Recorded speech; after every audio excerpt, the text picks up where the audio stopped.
Hello, this is Dr. Grande. Today's question is, can I analyze the case of Kimberly Cheatle?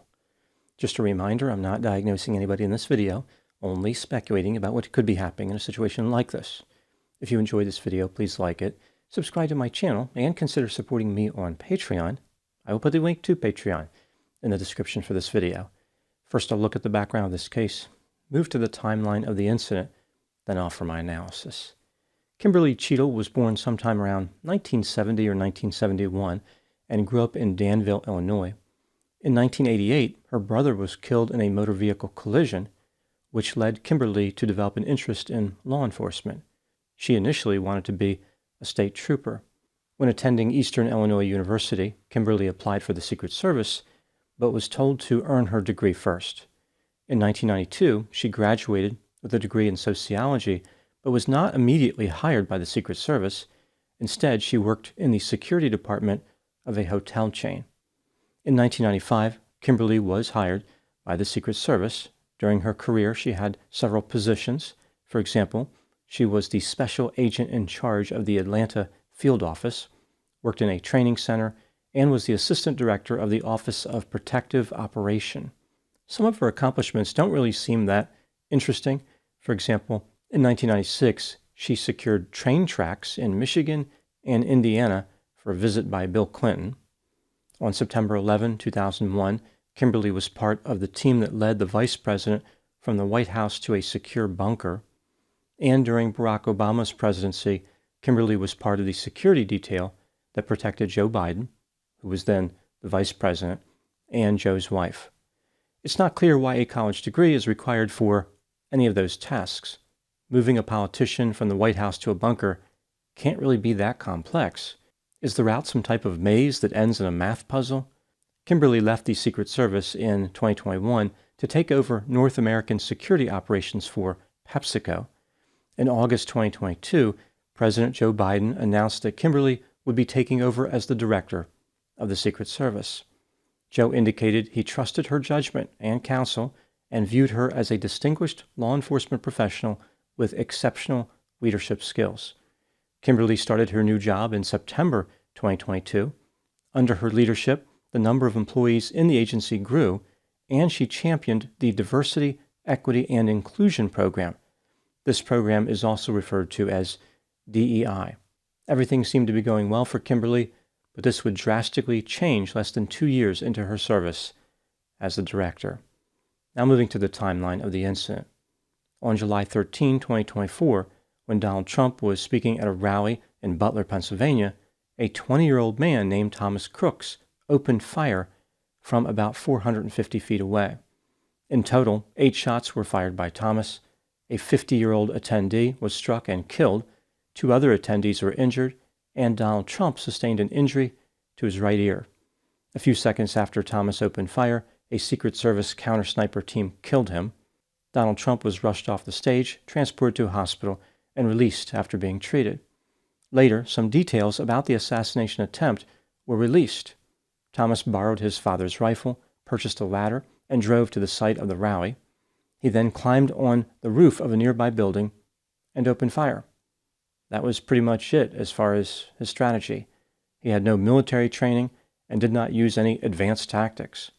In the 26 minutes leading up to the attack, several people at the rally warned law enforcement agents about Thomas, and a few members of law enforcement spotted Thomas. One officer climbed onto the roof to investigate, but dropped down after Thomas pointed the rifle at him.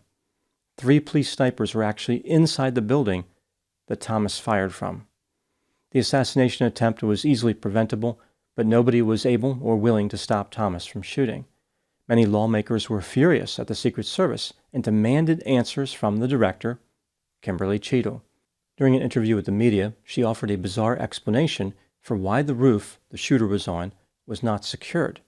She said, quote, "That building in particular has a sloped roof at its highest point, and so there's a safety factor that would be considered there that we wouldn't want to put somebody up on a sloped roof. And so the decision was made to secure the building from inside," unquote. On July 22, 2024, Kimberly appeared in front of the House Oversight Committee but was not willing to answer many of the committee members' questions. Kimberly said that the attempted assassination of Donald Trump was the most significant operational failure at the Secret Service in decades. She also claimed that she would move heaven and earth to ensure that an incident like July 13 does not happen again. Multiple committee members called for her resignation and made a variety of unkind statements. For example, Kimberly was called full of blank. Despite the chilly reception by the committee members, Kimberly was defiant and insisted she wasn't going anywhere. She stated, quote, "I think I am the best person to lead the Secret Service at this time," unquote. One thing was for absolutely certain: Kimberly Cheatle was never going to resign. On July 23, 2024, Kimberly Cheatle resigned. In a statement released by Joe Biden, he wrote, quote, "As a leader, it takes honor, courage, and incredible integrity to take full responsibility for an organization tasked with one of the most challenging jobs in public service," unquote. Now moving to my analysis. It seems fairly clear that the Secret Service failed, but the nature of the failure is not yet known. Did the agent in charge of planning the security at the rally fail to understand how rifles worked? Was the Secret Service short-staffed? Did local law enforcement not follow instructions issued by the agency? Did a key agent have a bad experience with a sloped roof? Or was there some type of communication error or breakdown of communication equipment? At this point, there are no answers. There is no way to know who is to blame and to what degree. With this in mind, pressuring Kimberly to resign doesn't really make a lot of sense. She may be to blame, but maybe not. I would be very surprised if the person in charge of 7,800 workers in the Secret Service personally supervised the security of the Butler, Pennsylvania rally site. Was Kimberly really standing on the stage before the event, looking at the surrounding area and saying, "Okay, put one sniper there, another sniper over there, but on that roof of that nearby building, don't worry about that. Leave that uncovered. Nobody would ever fire from that position. Instead, put 3 snipers in the building." I think it's much more likely that a lower-level agent was handling the security and not Kimberly. Political theater demands accountability and responsibility, but what does that even mean? How can Kimberly take full responsibility for something if she doesn't know what happened? What does it mean to take full responsibility? Resigning? That's pretty much it. Here's how I look at this as far as the logic of resignation. If Kimberly was clearly at fault, if she made a mistake that permitted the assassination attempt, then fine, she should have resigned. But if there was nothing that she could have done, like if this mistake was made by a trusted lower-level worker, then resigning accomplishes nothing. It just creates a culture of fear, where any future director of the Secret Service will be on notice that any failure will result in the loss of their job. This type of thinking destroys organizational efficiency. Many people have worked for companies where, because of a few mistakes that were made years ago, all questions have to go completely up the chain of command for a decision. Ultimately, the owner of the company is the only one who makes any decisions, including small purchases or filling a vacant position. This is inefficient and completely defeats the point of having layers of management. If a manager's job is simply to take a question to the owner, then the manager is not really needed. I would have preferred Kimberly stay in her job and figure out what went wrong. That is actually taking responsibility. Once a determination is made, then lawmakers could make a recommendation as far as resignation. Kimberly's leadership as the director may have led to the problem, but it also could have been preventing other problems. Now the agency will not have a leader for a while. When one is appointed, that individual will only be temporary. Then another clueless director will take over. How does that help anything? There is, of course, another way to look at this. If Kimberly stayed in the job, no one would respect her, people would doubt every order that she issued, and it would be impossible for her to effectively lead. I think her comment about the sloped roof really damaged her credibility and reputation. It made it seem like she had no idea what she was doing. Regardless of what should have happened, Kimberly did resign. I imagine she will just retire, but if she is looking for another job, there are plenty of prospects. Based on her performance at the Secret Service, she would be well qualified to work as an entry-level security guard at a mall.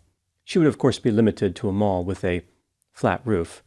Another item that has drawn attention is this idea that the Secret Service DEI initiative contributed in some way to the attempted assassination, like it made the Secret Service less effective. Kimberly made it clear that she was interested in attracting diverse candidates and giving opportunities to everybody in the workforce, particularly women. Some of the video of the attempted assassination captured a few female agents who appeared to be struggling. For example, one female Secret Service agent did not know how to holster her pistol. She and other agents also appeared to be confused and disorganized. I think what happened here is the agents were just overwhelmed by all the excitement. Most of the time, being a Secret Service agent is pretty boring. As I mentioned, their most exciting accomplishments involve things like securing railroad tracks. In my opinion, there is no evidence that the DEI initiative at the Secret Service contributed to a bad outcome. That doesn't mean, however, that I'm a fan of DEI programs. I find them to be deeply flawed. Here are my thoughts on these programs. The theory behind a DEI program is to correct an injustice. Applicants from groups which have been historically discriminated against are offered positions without an emphasis on their qualifications. They are often not as qualified as other applicants. The programs don't address the underlying systemic issues that led to the discrimination, but they do attempt to treat the problem. This is a noble idea, but in practice, it never seems to work out like people want. DEI programs often become focused on one characteristic, like race or gender. The programs almost never involve people with disabilities as a protected group, even though technically they should. This is extremely irresponsible considering that people with disabilities have the highest unemployment rate of any protected class. The underlying problem with these programs is that they are run by human beings. The same individuals who contributed to discrimination in the first place are now trying to fix it. They don't believe they caused the problem. Rather, they view themselves as enlightened due to their specific political beliefs. They insist that they will bring justice to the world. Magically, they will not make any of the mistakes that anyone else made. In reality, they make all the same mistakes. The programs simply promote reverse discrimination. Even if a company, an agency, or an institution with a DEI program could demonstrate that they have a diverse workforce, there's at least one more problem that will haunt them. When companies promote less qualified candidates, it creates resentment among people who are more qualified. There is no way to escape this. Helping people to become qualified should be the goal, not hiring less qualified individuals. DEI programs offer a lazy, simplistic, and poorly thought out attempt to fix a complex problem and ultimately end up hurting the people they try to help. If any of these programs have actually been successful, there is no way to know because measuring success with these programs is nearly impossible. This only adds to the problem. How can the programs make strategic adjustments if they have no way to measure success? This is like trying to set a land speed record in a vehicle not equipped with a speedometer. I guess the goal is just to get the wheels to fly off, which is exactly what these programs accomplish. Those are my thoughts in the case of Kimberly Cheatle. Please put any opinions and thoughts in the comment section. They consistently generate an interesting dialogue. As always, I hope you found my analysis of this topic to be informative. Thanks for watching.